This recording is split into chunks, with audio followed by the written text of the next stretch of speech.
வணக்கம் நண்பர்களே. டாக்டர் அர்ச்சுனா ராமநாதன் மீது 2-3 முறைப்பாடுகள் சிஐடிகிட்ட கொடுக்கப்பட்டிருக்கிறதாக கேள்வி வருது. நேற்று ஒரு முறைப்பாடு சிஐடி கொடுத்ததாகவும் சிஐடிக்கு முறைப்பாடு செய்ததாகவும் ஒரு அமைப்பு, அது அறக்கலிய போராட்டத்தில் இருந்து ஒரு செயற்பாட்டாளர்கள் மூலம் அவருடைய அட்வொகேட் சொல்லியும் ஒரு முறைப்பாடு செய்யப்பட்டிருப்பதாகவும், இன்னும் ஒரு முறைப்பாடு இன்று சிஐடி 4ஆம் மாடி சிஐடிக்கு கொடுக்கப்பட்டிருக்கிறதாகவும் ஒரு செய்தி ஒன்று வந்திருக்குது. இது கொஞ்சம் யோசிக்க வேண்டியதாக இருக்குது. இதை பற்றி யோசிக்க வேணும். இது இந்த வெளிப்பாடு என்னென்றால், இது இந்த ஆரம்பம் எங்கேருந்து தொடங்குது என்றால், இந்த 10வது பாராளுமன்றத்தின் முதலாவது அமர்வு நேற்றைய முன்தினம் 21ஆம் தேதி நடந்தது. அந்த அமர்வின் போது முதலாவது பேச்சாக கன்னி பேச்சாக அனுரகுமார் திசாநாயக்கா பேசிக்கொண்டது என்னென்றால், இந்த நாட்டில் இனி பிரிவினைவாதத்துக்கு இடமில்லை, பிரிவினைவாதத்தை தூண்டும் விதமாக யார் கதைச்சு கொண்டாலும் இவரையும் அனுமதிக்க முடியாது, இந்த நாடு அனுமதிக்காது என்று சொல்கிறார்.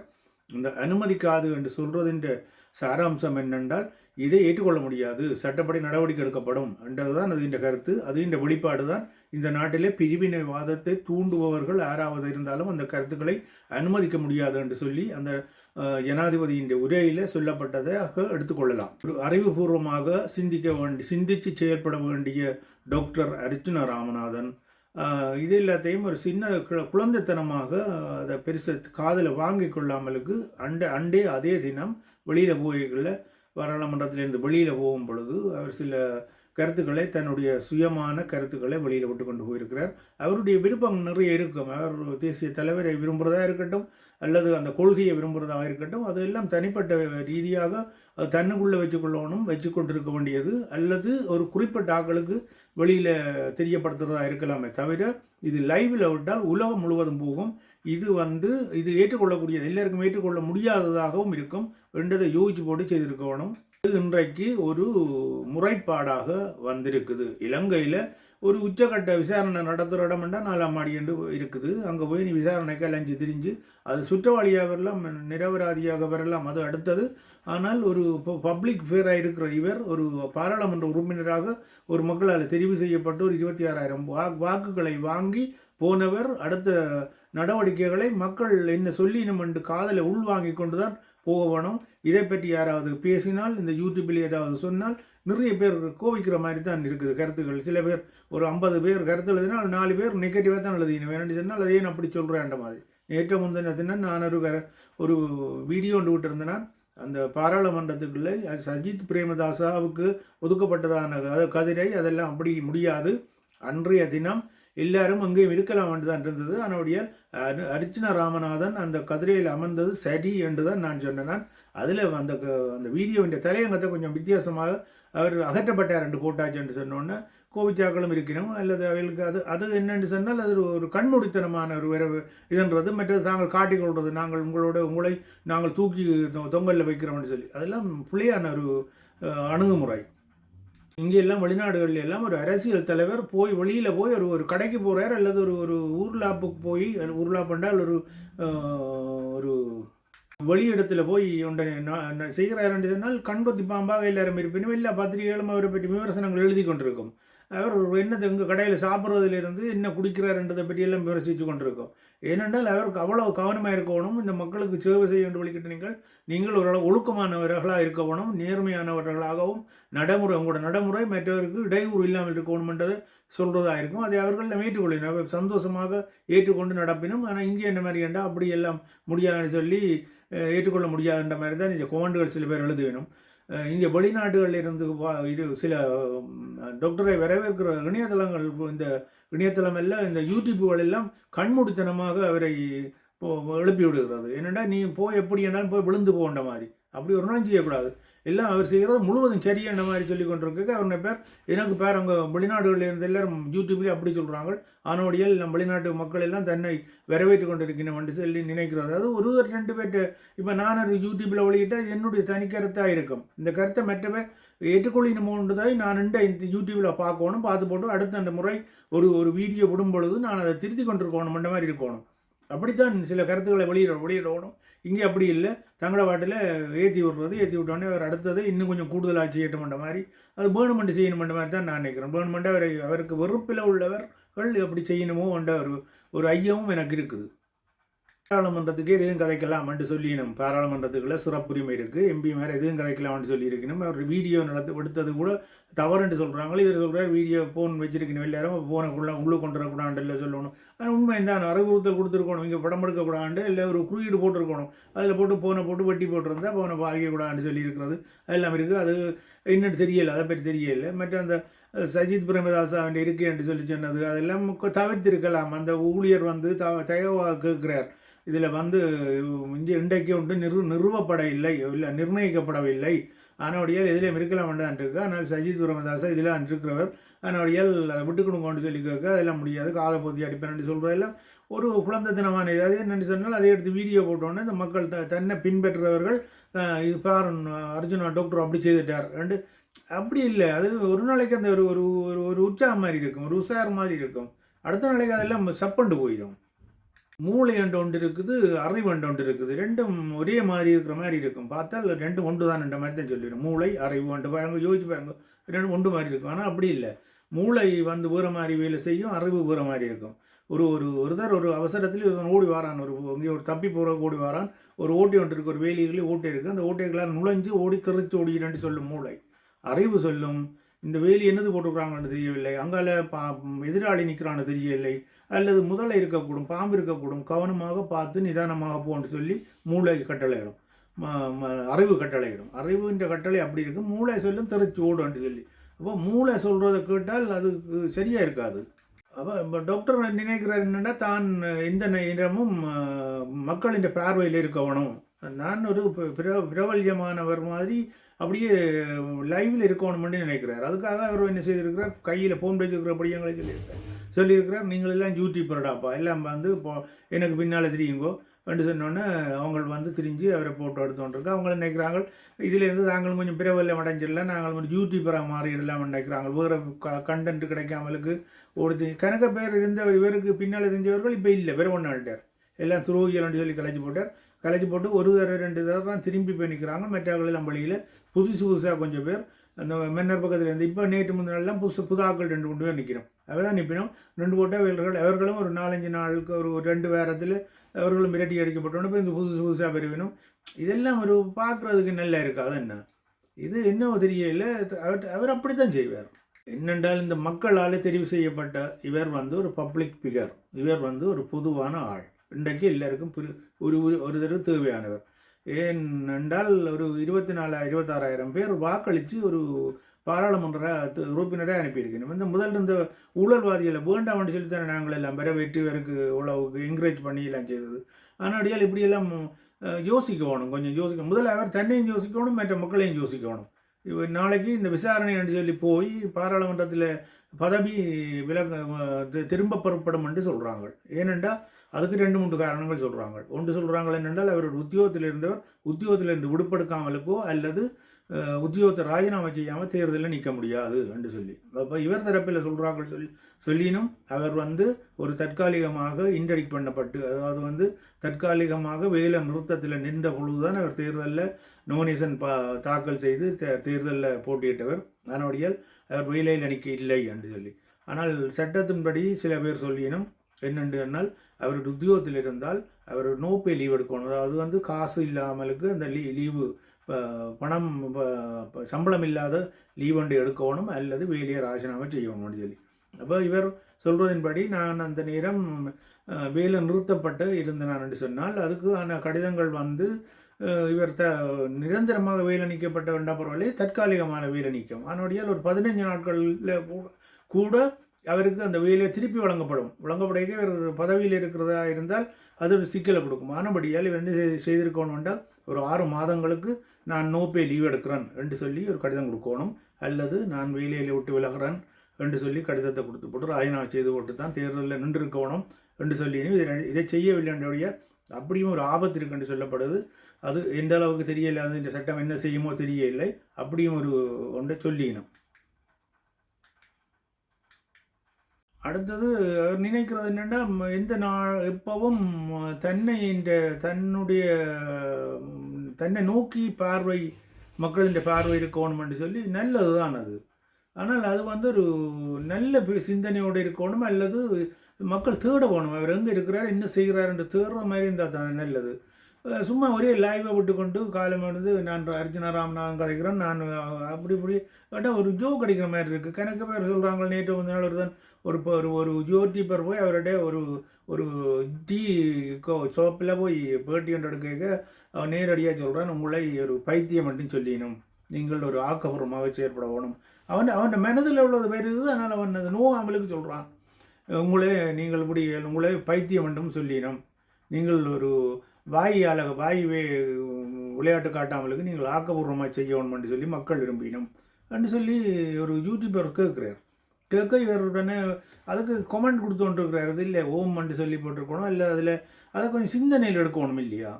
அது இதை பார்க்க என்ன செய்ய என்னென்னு தெரியல, என்ன மாதிரின்னு தெரியல. இப்போ இவரை சுற்றி ஒரு தரம் தொடர்ந்து ஒரு மாதத்துக்கு இருக்க முடியாது. அந்த பிள்ளை தான் இப்போ நிற்கிறா ஓரளவுக்கு. அவ ஒரு லோ 2 ஒடியால் ஓரளவுக்கு இவருக்கு கொஞ்சம் கேள்வியுள்ளே இருப்பான்னு நினைக்கிறேன், கொஞ்சம் அட்வைஸில் கொடுத்துட்டுருப்பான்னு நினைக்கிறேன். இவர் ஏதாவது செய்து வெளியில் போயிட்டா இவர் தனித்து போவார். இப்போ ஒரு ஆக்கள் இல்லையா அவர்கிட்ட. மறுபடியும் இந்த 4ஆம் மாடிக்கு போகிறத பற்றி நிறைய யோசிக்கணும். இந்த அரசாங்கம் வந்து இப்படி ஒரு இந்த அரசாங்கம் வந்து சொல்லியிருக்குது, இங்கே ஒரு பிரிவினையை தூண்டுற மாதிரி கதைக்கக்கூடாது, இதை ஏற்றுக்கொள்ள முடியாதுன்னு சொல்லியிருக்குது. இந்த நாட்டில் பயங்கரமான சட்டங்கள் எல்லாம் இருக்குது. இது எல்லாத்தையும் சும்மா விளையாட்டு இல்லை. இவர் நினைக்கிறார் என்னென்ன நான் எம்பியாக வந்துட்டேன், இவன் என்ன செய்கிறது என்னன்ற மாதிரி இதெல்லாம் ஆக்களுக்கு காட்டுற மாதிரி காட்டையில். அது இந்த நாட்டில் ஒரு வித்தியாசமான சட்டங்கள் எல்லாம் நீர்த்து போகாமலுக்கு இருக்குது. கொஞ்சம் கொஞ்சமாக அமர்த்தப்பட்டிருக்கொழிய எல்லாம் முற்றுமுழுத அவளி எடுக்கப்பட இல்லை. அந்த சட்டங்களுக்குள்ளே போய் சிக்கப்பட்டு போனால் அதுக்கு பிறகு என்ன சொல்கிறோன்னு தெரியாத கட்டங்களை கொண்டு வந்துவிடும். இது எல்லாம் கொஞ்சம் கருத்தில் கொண்டு டாக்டர் என்ன செய்யணுமென்று சொன்னால் அடுத்த நடவடிக்கைகளை கொஞ்சம் நிதானமாக எடுக்கணுமென்று ஒரு நலம் விரும்பி நான் இதில் கேட்டுக்கொள்கிறேன். மற்றது இப்போ யார் பிள்ளையான் போலியாக்கள் அவர் 2வது தரம் போய் 4ஆம் மாடிக்கு போயிட்டு 7 மணிக்கு எல்லாம் விசாரித்து போட்டு விட்டான்னு சொல்லி போட்டு போகிறார். அதில் நிருபர்கள் வந்து ரிப்போர்ட்டர்ஸ் வந்து மைக்கனிட்டு ஓகே அத்தின்னு சொல்லி போட்டு எனக்கு பசிக்குது வடக்கினின்னு சொல்லி போட்டு ஃபோன் பண்ணிக்கிறார். அவன் கேட்குற மறுமொழி சொல்ல முடியாதபடியால் அந்த கேள்விக்கு மறுமொழி இல்லைன்றோடனே அவருடனே பசிக்குது நான் வெளியேறணுமென்ற மாதிரியும் அவர் சொல்கிறார். நான் இந்த 2019ஆம் ஆண்டு நான் மறியலுக்கு இருக்க தான் நாங்கள் குண்டு வடித்தது, அதனுடைய எனக்கு அதுக்கு சம்பந்தம் இல்லைன்னு சொல்கிறார். ஆனால் ரிப்போர்ட்டின் படியும் அந்த புலனாய்வுக்காரன்படியும் அந்த ஆசாத் மௌலானான்னு சொல்லி இவருடைய செயலாளர் இன்றைக்கு சுவிட்சர்லாந்தில் வந்து தஞ்சம் பூந்திருக்கிறவர் அவருடைய முறைப்பாட்டின்படியும் நான் அந்த சன்னல் போர் ஊடகம் சொல்கிற தகவல்களின் படியும் இவர் வந்து இதுக்கு இந்த குண்டு வெடிப்புக்கு ஒரு காரணியாக ஒரு பிளானை போட்டு கொடுத்தவர் என்ற மாதிரி இருக்குது. அதனுடைய இதில் வந்து நேரடியாக இறங்கி குண்டு வச்சவர் தான் என்று இங்கே எடுக்கப்படுறதில்லை. யார் காரணிகளாக இருக்கணுமோ அவர்களெல்லாம் தண்டிக்கப்படுற மாதிரி இருக்கிறோடைய அவர் தண்டிக்கப்படாமல் விடலாம். ஆனால் இதெல்லாம் சிக்கலான இடத்துல ஒன்று விட்டு இருக்குது. டக்ளஸ் ஆனந்தாவை நாளைக்கு அவரோட புடிவாரண்டில் நிற்கிறதா கேள்விப்படுறேன். அப்படியானவர்கள் போக வேண்டியாகலாம், 4ஆம் மாடிக்கு போக வேண்டியாகலாம்.